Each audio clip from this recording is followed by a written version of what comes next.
Hello guys, स्वागत है आप सभी का एक बार फिर अपनी इस शिक्षण विधियों की इस श्रृंखला में। प्रतिदिन हम इस श्रृंखला को कंप्लीट करते जा रहे हैं और ये शिक्षण विधियों के पूरे portion BSTC, PTT, CTET, third grade, REET आदि भर्ती परीक्षाओं में आपके लिए मददगार साबित होगा। और यदि आप अभी चैनल पर नए हैं तो चैनल को सब्सक्राइब कर दीजिए और अपने साथी भी जो तैयारी कर रहे हैं उन तक भी ये वीडियो शेयर करिएगा। तो आज हम इस श्रृंखला को आगे बढ़ाते हैं। पिछली कक्षा में हमने देखा हिंदी शिक्षा शास्त्र में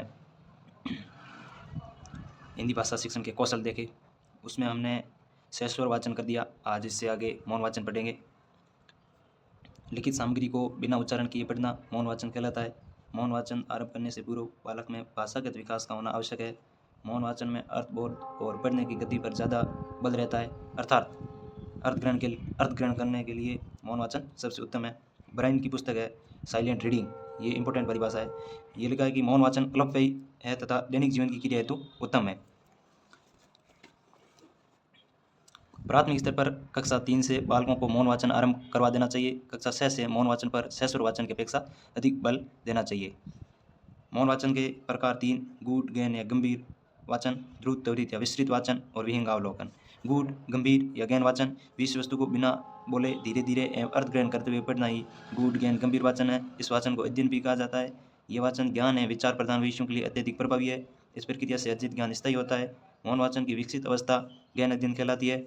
इसमें समालोचनात्मक दृष्टिकोण विकसित होता है। द्रुत, त्वरित और विस्तृत वाचन विषय वस्तु पर बिना अधिक बल देते हुए या विचार किए अपेक्षाकृत तेज गति से पढ़ना द्रुत, त्वरित या विस्तृत वाचन कहलाता है। विहंगावलोकन, ये वाचन एक कला है। ये प्रक्रिया बालक की रुचि व जिज्ञासा पर आधारित है। अर्जित ज्ञान को विस्तृत बनाने और अपनी जिज्ञासा को शांत करने के लिए संदर्भ ग्रंथों तथा अल्प अन्य पुस्तकों या उनके अभिष्ट अंशों को पढ़ना विहंगावलोकन कहलाता है। ये कला नोट्स तैयार करने में विशेष सहायक सिद्ध होती है। अब आता है मौन वाचन का लाभ। मौन वाचन से अध्ययन में एकाग्रता आती है। इस प्रक्रिया में सहस्वर वाचन की तुलना में मानसिक विश्राम अधिक होता है, जिससे बालक अध्ययन के समय कम थकान महसूस करता है। मौन वाचन बालक में स्वाध्याय एवं रिक्त समय के सदुपयोग की एक प्रवृत्ति विकसित करता है। इस वाचन से बालक की चिंतन एवं बोध क्षमता में वृद्धि होती है। इस प्रक्रिया से अध्ययन की गति तेज होती है। मौन वाचन बालक के नेत्र और मस्तिष्क का संयोजन तीव्र करता है। मौन वाचन कक्षा को अनुशासित बनाता है। वाचन या पठन प्रक्रिया का आवश्यक 3 तत्व है: आसन व मुद्रा, शब्द ज्ञान और वाक्य अर्थान्विति। इसके बाद वाचन या सहस्वर वाचन कौशल विकसित करने की विधियाँ हैं कुछ महत्वपूर्ण। यहाँ से प्रश्न आता है डायरेक्ट और पूछा जाता है कि निम्नलिखित में से कौन सी विधि वाचन से संबंधित है और कौन सी विधि लिखित कौशल से संबंधित है। इस प्रकार के प्रश्न पूछे जाते हैं। तो नंबर 1 विधि है वर्ण अक्षरबोध विधि। इस विधि में सर्वप्रथम सहस्वर, व्यंजन, तत्पश्चात मात्राओं, शब्दों व फिर वाक्यों को पढ़ना सिखाया जाता है। ये विधि वर्णोच्चारण विधि इसी के अंतर्गत आती है। ये एक अमनोवैज्ञानिक विधि है। ये अंश से पूर्ण की ओर चलती है, इसलिए अमनोवैज्ञानिक विधि मानी जाती है। देखो और बोलो या कहो विधि, इस विधि को शब्द विधि, चित्र विधि या पद पद्धति विधि भी कहते हैं। इस विधि में विद्यार्थियों को वस्तु या उसका चित्र दिखाकर उसके नाम का वाचन करवाया जाता है। ये विधि पूर्व प्राथमिक या प्राथमिक स्तर पर उपयोगी है। इस विधि में विद्यार्थियों को पहले शब्द का ज्ञान कराया जाता है, बाद में वर्ण विश्लेषण करवाया जाता है। ये विधि पूर्ण से अंश की ओर शिक्षण सूत्र पर आधारित है, अतः मनोवैज्ञानिक विधि है। इस विधि से विद्यार्थी का शब्द ज्ञान सीमित रहता है। ध्वनि शामी विधि, इसके प्रवर्तक है माइकल सोमर। इस विधि में एक समान ध्वनि वाले शब्दों का ज्ञान या वाचन एक साथ करवाया जाता है। ये एक संश्लेषणात्मक विधि है। ये प्रश्न इंपॉर्टेंट है। ये पिछली भर्ती परीक्षा में कई प्रश्न पूछा भी गया था कि निम्नलिखित में से संश्लेषणात्मक विधि कौन सी है, तो ये ध्वनि शामी विधि। इस विधि को ध्वन्यात्मक विधि यानी फोनेटिक मेथड भी कहा जाता है। इस विधि से बालक का उच्चारण भी शुद्ध होता है। इस विधि से सीमित शब्दों का ज्ञान कराया जा सकता है। ये विधि ध्वनियों पर अधिक बल देती है। वाक्य शिक्षण विधि, इस विधि में बालक को पहले वाक्य का ज्ञान करवाया जाता है, फिर शब्द और अंत में वर्ण का ज्ञान करवाया जाता है। ये विधि शब्द विधि का विस्तार रूप है। ये विधि पूर्ण से अंश की ओर शिक्षण सूत्र पर आधारित है। ये विधि पूर्णतः मनोवैज्ञानिक विधि है। भाषा मनोविज्ञान, भाषा का शिक्षण वाक्य से करवाने पर ही बल देता है। ये पठन की सर्वोत्तम विधि है। साक्षरी या संयुक्ति विधि, इस विधि में विभिन्न वस्तुओं के चित्र और उनके नाम अलग अलग कार्ड पर लिखे होते हैं। विद्यार्थी को वस्तु के चित्र और उनके नाम का कार्ड एक साथ में दिखाकर उस शब्द का वाचन करवाया जाता है। ये विधि रोचक व मनोवैज्ञानिक विधि है। इस विधि का प्रयोग मोंटेसरी ने किया था। इसे मोंटेसरी विधि भी कहते हैं। इस विधि से सभी शब्दों का ज्ञान नहीं करवाया जा सकता। विशेष रूप से भाववाचक संज्ञा शब्दों का ज्ञान इस विधि से नहीं करवाया जा सकता। कहानी विधि, इस विधि में वाचन का अभ्यास कहानी की सहायता से करवाया जाता है। प्राथमिक स्तर पर चित्रात्मक कहानियों का प्रयोग करके वाचन का अभ्यास करवाया जाता है। वाचन शिक्षण के लिए ये विधि प्रभावी एवं मनोवैज्ञानिक विधि है। ये विधि वाच्य शिक्षण विधि का विस्तृत रूप कही जा सकती है। भाषा शिक्षण यंत्रोपकरण विधि। इसके बाद आता है लेखन कौशल। लेखन कौशल अभिव्यक्ति का प्रमुख साधन है। लेखन कौशल के अनुसार लेखन में वाक्य उचित क्रम में हो, वाक्य में प्रयुक्त शब्द वाक्य रचना के क्रमानुसार एवं वर्तनीगत रूप से शुद्ध हो तो उसे लेखन कौशल कहा जाता है। इस कौशल को वर्तनी कौशल भी कहते हैं। यह कौशल अपेक्षाकृत कठिन कौशल है। लेखन कौशल बालक के उच्चारण कौशल से प्रभावित रहता है। इसके बाद आता है जब बालक लिखना सीखते हैं तो लेखन क्रिया का शिक्षण सीधी रेखाओं से होता है। मोंटेसरी की परिभाषा के बच्चों को पढ़ने सिखाने से पूर्व लिखना सिखाया जाना चाहिए, क्योंकि लेखन पठन की अपेक्षा सरल व आनंदमय होता है। बेकन की परिभाषा है बोलना मनुष्य को पूर्णता तक पहुंचाता है, लेकिन लिखना व्यक्ति को परम शुभ बनाता है। ये भी परिभाषा इंपॉर्टेंट है। महात्मा गांधी जी की परिभाषा है कि बालक को लिखना सिखाने से पहले चित्रकला सिखाना चाहिए, क्योंकि अक्षर भी चित्र ही है, जिससे बालक जल्दी सीखते हैं। फ्रोबेल की परिभाषा है पठन के पश्चात ही लेखन कौशल का विकास किया जाए, क्योंकि पठन केवल मौखिक क्रिया है, जबकि लेखन शारीरिक एवं मानसिक क्रिया है। लेखन के 5 सोपान है। तथ्यों का संग्रह, व्यवस्थापन, प्रारूप या रूपरेखा निर्माण, संपादन या लेखन, पुनरावृत्ति या पुनर्दर्शन। लेखन के 3 प्रकार: सुलेख, अनुलेख, श्रुतलेख। सुलेख यानी सुंदर लेख। सुलेख लिखते समय पृष्ठ की बाईं ओर हाशिया छोड़ना चाहिए व इतना ही स्थान पृष्ठ के ऊपर तथा इसका आधा स्थान पृष्ठ के नीचे छोड़ना चाहिए। सुलेख के अभ्यास हेतु बालक को लेखनी उचित दशा में पकड़ना सिखाया जाना चाहिए। सुलेख के लिए सीमित शब्दों का वाक्यों का बार बार अभ्यास करवाया जाना चाहिए। अनुलेख अर्थ है लेख के पीछे या लेख के अनुरूप लिखा गया लेख। अनुलेख के लिए शिक्षक विद्यार्थी को वर्ण अथवा शब्द छोटे छोटे बिंदुओं के रूप में लिख देता है तथा विद्यार्थी उन बिंदुओं को मिलाकर लेखन का अभ्यास करता है।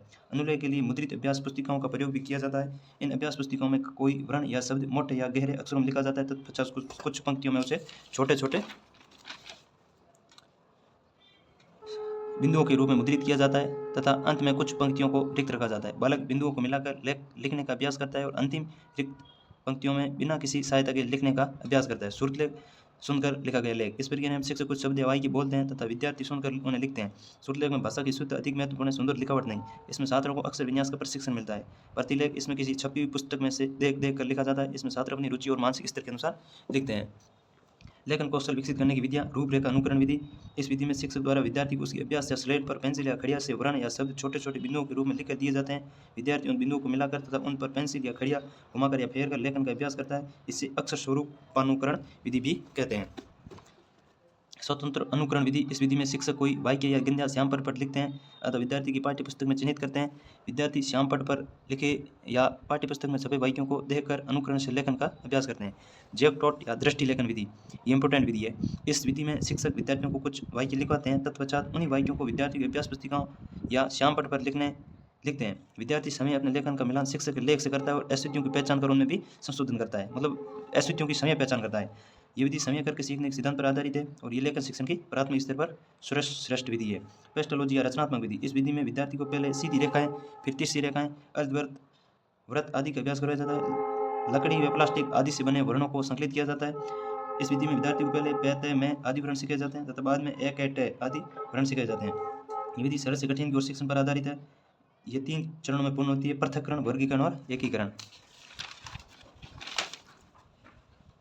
मोंटेसरी विधि। मोंटेसरी के अनुसार लिखने से पहला पढ़ना सिखाना मुद्रण पर भौंकने के समान है। मोंटेसरी के अनुसार शिक्षण कौशल का क्रम।